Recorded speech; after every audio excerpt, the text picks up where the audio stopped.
Welcome, everyone.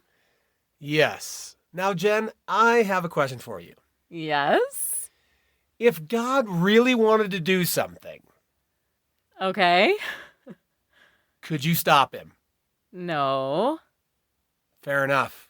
Let's get into it.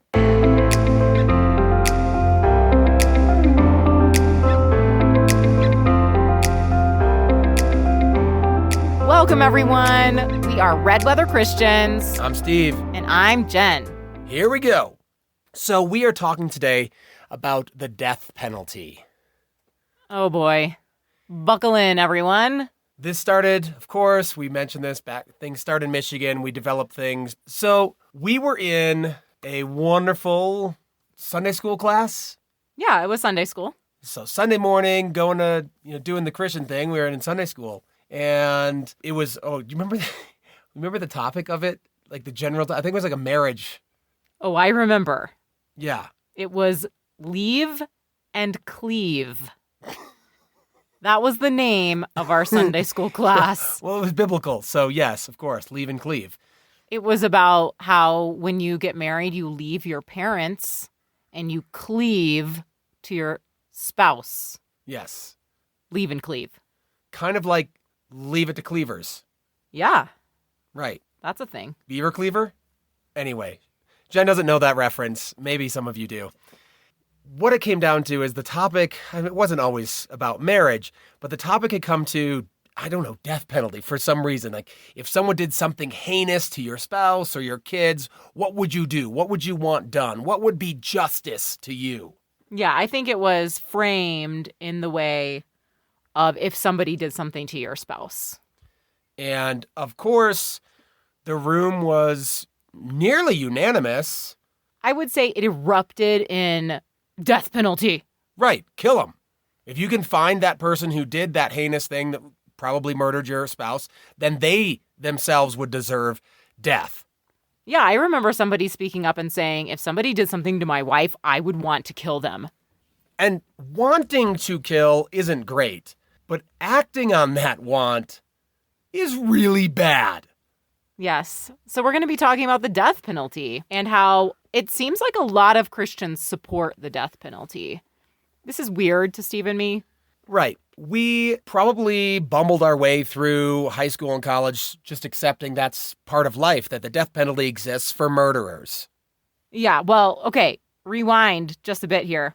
To 8th grade, I was in my speech class. I don't remember the name of my teacher. I wish I did. He threw a stapler at one of the other students in my class. And I don't know if he got fired or just severely disciplined. He had some anger issues. All that aside, we had an argumentative speech as our assignment. And the subject that I chose was the death penalty. And I had a friend who chose the death penalty as well. So each of us had to choose a side. For whatever reason, he got to choose first. So he chose to argue for the death penalty. I wanted to argue for the death penalty. In 8th grade, I wanted to argue for the death penalty. But I got the short end of the stick, and I had to argue against the death penalty. Let me tell you, friends, that speech, I killed it. Oh, I did not mean to. I did not mean to make that pun. Oh, gosh, that's cheesy. I did very well. I got an A+ on that speech, and my teacher was just singing my praises. And I was arguing on a side I didn't even want to argue on. Might I add that my friend who was arguing the other side of it did not do very well. Anyway, that's my fun little death penalty memory.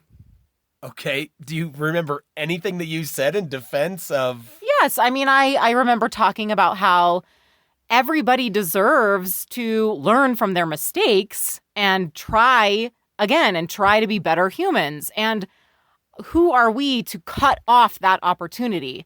I remember that was my main point. I'm sure I had a whole, set of points in a nice organized fashion because I did so well on my speech. But that was the main thing that I focused on. Yeah, well, and if you're familiar with the Bible, something that we reference a lot, despite some of the inconsistencies we might find in it, This passage comes from Ezekiel 3:18. It's referenced elsewhere in Ezekiel, but this is the first time it shows up. When I say to a wicked man, you will surely die, and you do not warn him or speak out to dissuade him from his evil ways in order to save his life, that wicked man will die for his sin, and I will hold you accountable for his blood. So when we were in our Sunday school class, somehow Steve knew about this verse or whatever, and he turned to it and he read it in front of everybody, and it was kind of a really intense moment because everyone in that room, probably except Steve and me, were like, death penalty, yeah, that's going to be the best thing. And then Steve says this verse, and everyone's like, oh. Because at no point did someone say, yeah, we should try to tell the murderer that they did wrong and give them a chance to repent and come to Jesus. Oh, no. It was straight to death. Right, death penalty. Now, if, say, a pastor or priest were to give that death row inmate last rites or something like that, we'd be totally fine with that. But we're not going to do it. Like, we just want them to die. Yeah. And again, I say we, more of the collective group in the Sunday school room, not me and Jen. So this definitely rankled some of them. Rankled?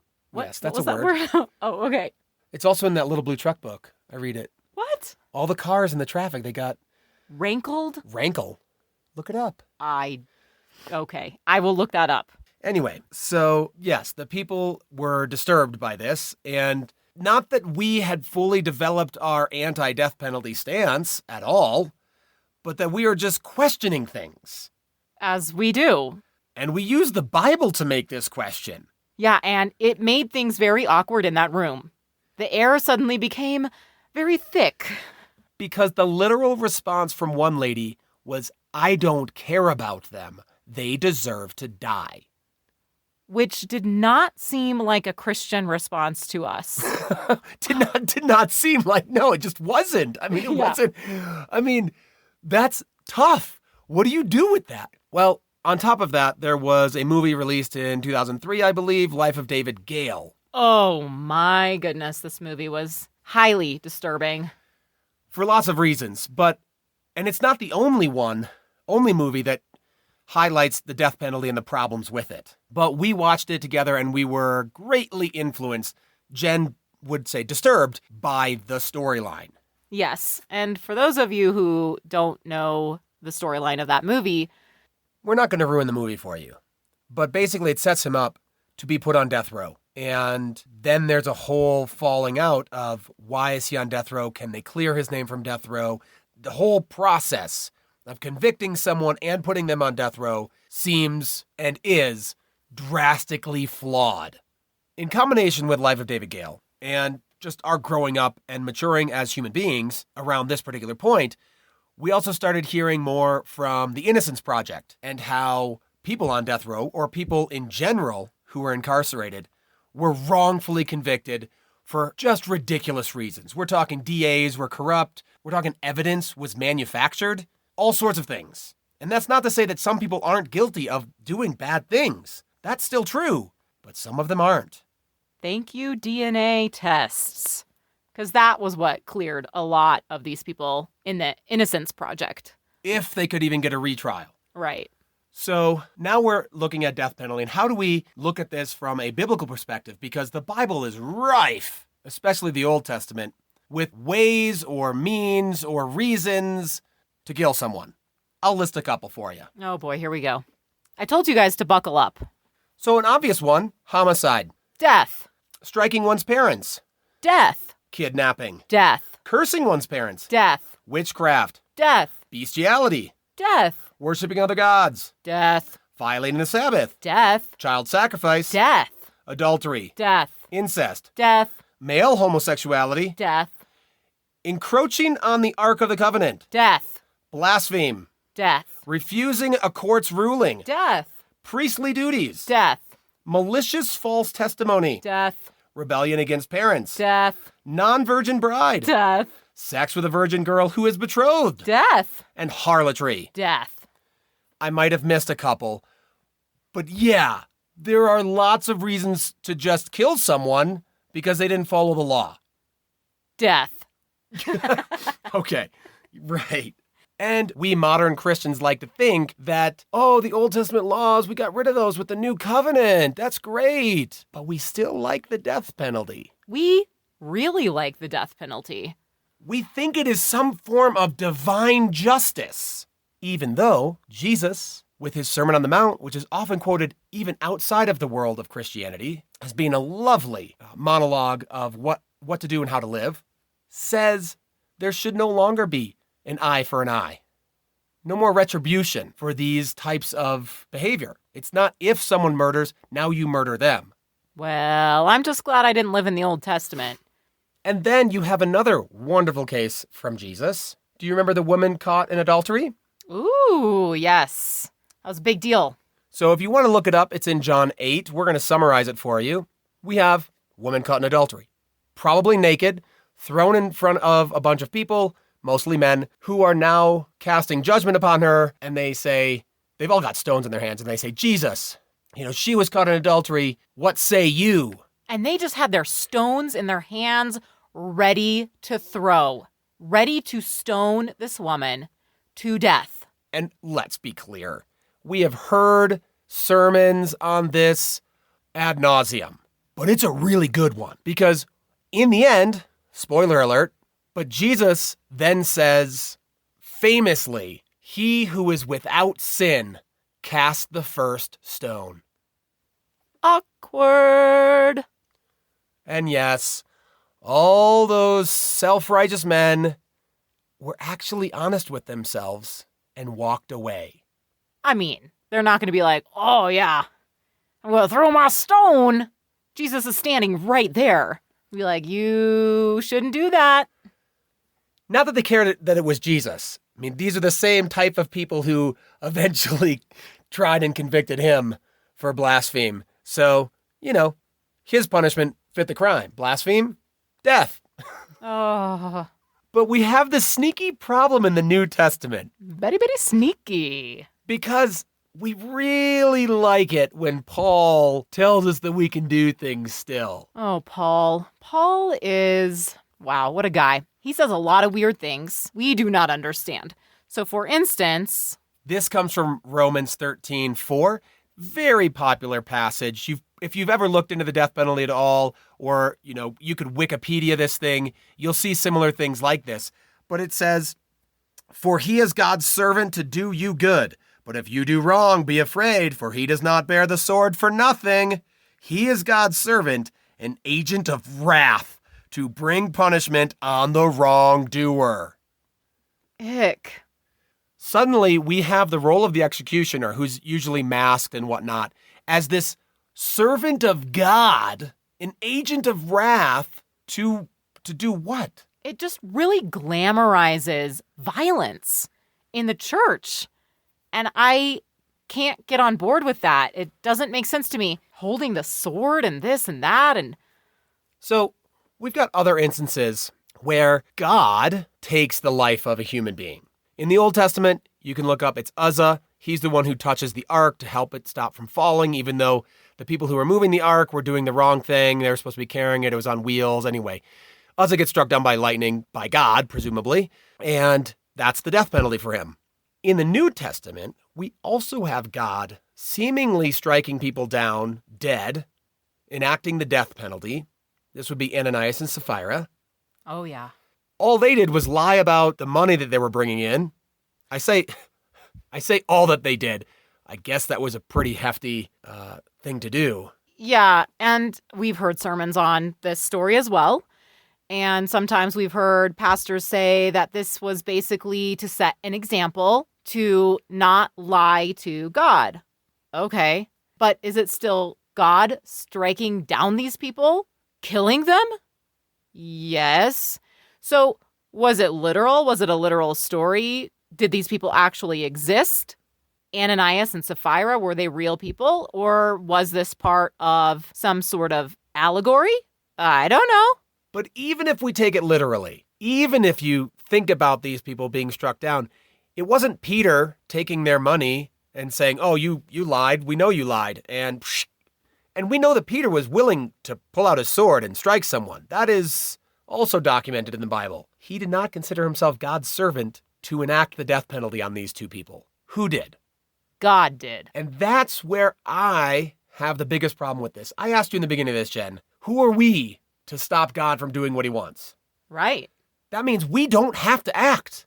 We don't need to be involved. We do not need to be the agent of wrath on the evildoer. God will do it. If that's what we believe. I don't know that God strikes people dead now. Those are stories from the Bible, and I just don't know if that happens now. Could he? I mean, I guess I would say yes, he could. I don't think that he would. But again, I try not to put limits on God. Yeah, so here we are, death penalty. We had, I don't remember how long it was, but we had a fairly long stay of federal death penalties until our former president made sure to have a couple of them before he left office. And that seemed weird. Like there was something that said on the federal level, we're not going to do this anymore, even though they let states still have their rights. Yeah. And so now it's coming back and it's still a topic of discussion, whereas I don't think it should be. Yeah. It's just weird to us that Christians are so obsessed with something like abortion and how that's murder, and they don't have near the same amount of passion and care for something like the death penalty. We do not understand that at all. There is a song that Steve and I love called Which Way Are You Going by Jim Croce? Croce? I don't know how to pronounce his last name. And Drew and Ellie Holcomb did a cover of the song, which is really, really good. And there's this one line in it that it's heavy. And it says, "You say you love the baby, then you crucify the man." And I just see that as clear as day. Abortion and death penalty. And yes, we're talking about Jesus as a baby and we love him, and then Jesus as a man and we crucify him. But I think that there is a deeper level to that. Absolutely. And that's troubling. Yeah, when I heard that, especially the way Drew and Ellie did it, there's just more feeling to it. Jim Croce's version was, I think I said his name differently again than the other two times. I don't know. I'm sorry, Jim. His version of doing it was just too fast. It's his words. It's really good stuff. It is. But that line, they end with it, and it's, "You say you love the baby, but you crucify the man?" That's what we're talking about here. We want all these babies to be born, but we also want all these men, mostly men. I don't even know if a woman has gotten the death penalty in the United States. Yeah, I don't know. So we'll just say mostly men. You want them dead because of what they did. There's a disconnect here. And it reminds me of another movie that we saw when we were younger. Oh, gosh. Minority Report. Oh, jeez. Yes. Would you want to kill someone before they kill someone, knowing the future? And then you're essentially enacting the death penalty before they're a murderer, even though they are planning to be a murderer. Yeah, I mean, it probably has to do with what kind of philosophy you ascribe to in life. Are you a utilitarian? In that case, like if you know a guy is going to kill 4 people, killing him, that would be one person, and that would be better. It would be, fewer deaths. Yeah, and then there's just that real problem of, would you kill him to save these? Like, you don't know what's going to happen, but you do know maybe what has happened. You also don't know what might happen in that man's life, even though he's imprisoned for life, if he was in fact a murderer. There are cases where people from prison or lifelong imprisonment have made good contributions to the world. I happened to read a book recently about this. It was the Oxford English Dictionary book that I read. Not the dictionary, but What? I don't really remember this book that you read. it was called The Professor and the Madman. Oh, yes. Anyway, one of the main contributors, so the way they put the dictionary together, they got a bunch of volunteers. And one of them happened to be incarcerated in a loony bin. I say that in the best way. He murdered someone, but he did it, and they were able to prove this in court. He did it because he was crazy. Mentally ill. Yes, he was insane. So they said, well, we're not going to enact the death penalty on you, even though we normally would for a murderer, because you're crazy. So we're going to put you over here. And with the rest of his life, a lot of time he spent just writing definitions of words and submitting them to the Oxford English Dictionary. Where would we be without him? Yeah, that's essentially what the book was asking. And the book made no mention, no social commentary on the death penalty. It just told the story of this guy. W.C. Minor was his name. He was a doctor. Good to know. Yeah, I think we can probably all agree that there are flaws in our prison system and the death penalty included in that. And especially knowing that, and we still want the death penalty? What? We know that there are problems, we know that there's corruption, and we still hold to the violence of wanting these people dead instead of wanting them rehabilitated so that they maybe could turn their lives around, become a better human, contribute to society in some good way. Yeah, we believe as Christians in the idea of redemption, but apparently we just save that redemption for after they're dead. So we hope that they convert before they're electrocuted or, it's now lethal injection or whatever it happens to be. We hope they convert, but we still want them dead. But going back to Sunday school, when Steve read that verse, after everybody was like, death, yeah, kill him. And he read that verse about you need to share the gospel with these people before they die. It is your responsibility as a Christian. Like I said, it was awkward and people didn't really know what to say. They got caught off guard. So then Steve and I are like, do Christians not know this? Do they think, well, they did something bad, so kill them, and they don't have any responsibility? Oh, but Jen, we support prison ministries. So we're good to go. Yeah, we've done our part. We've told them that they're wretched human beings and that God is going to burn them in hell. We're throwing those stones. Right. And now that they know that they will burn in hell, we want to send them there quicker. It's sad. If you hear us and you're like, oh my gosh, shaking your head. Yeah, that's what it kind of sounds like when we have these discussions with fellow Christians, or when we did, when they're really pro-death. And I like to hang on that point for a moment. Just think about what that is. So you have your abortion people or anti-abortion people who are pro-life. And at the same time, they are what we would classify pro-death. So Steve and I were talking about this a while ago, and Steve said something that I hadn't heard before. I hear it now, but I hadn't heard it at the time. And Steve said, Jen, these people are not pro-life.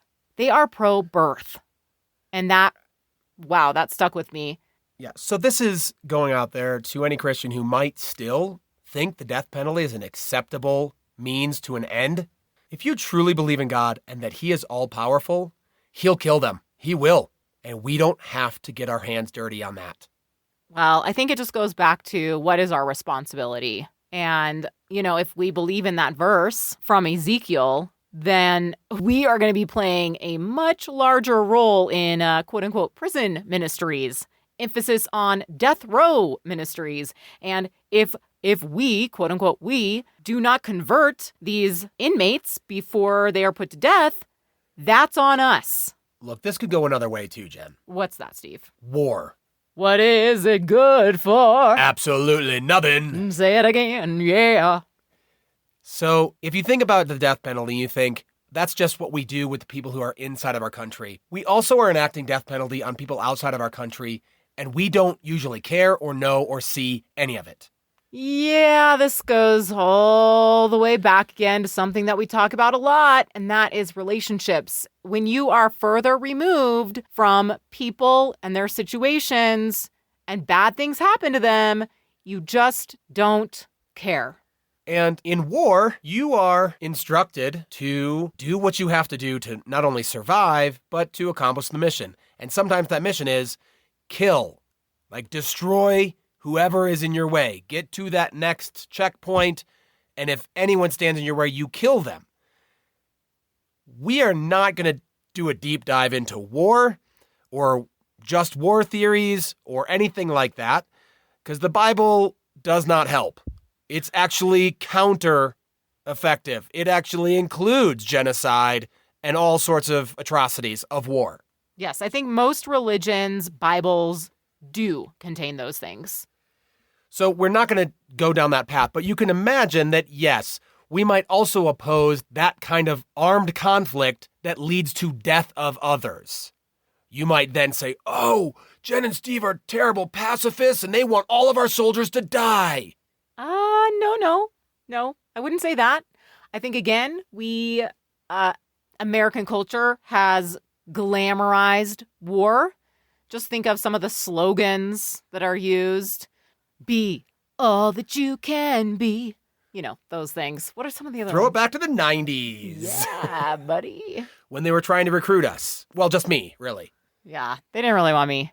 Side note, just because it's really strange, the whole you have to register for the selected service or something. I have to register because I'm male. Women do not have to register. Also a weird fact, just throwing it out there. Fun fact. Anyway, so yeah, we would encourage you to question greatly any church that is pro-death. Question it, keep questioning it, because it doesn't seem right. So again, Christians, it's time for us to step up and start going out and making a positive difference in our community and in our world and in our church. Thanks for listening, everyone. We are Red Weather Christians. I'm Steve. And I'm Jen. Leave no doubt unturned. Until next time. See ya.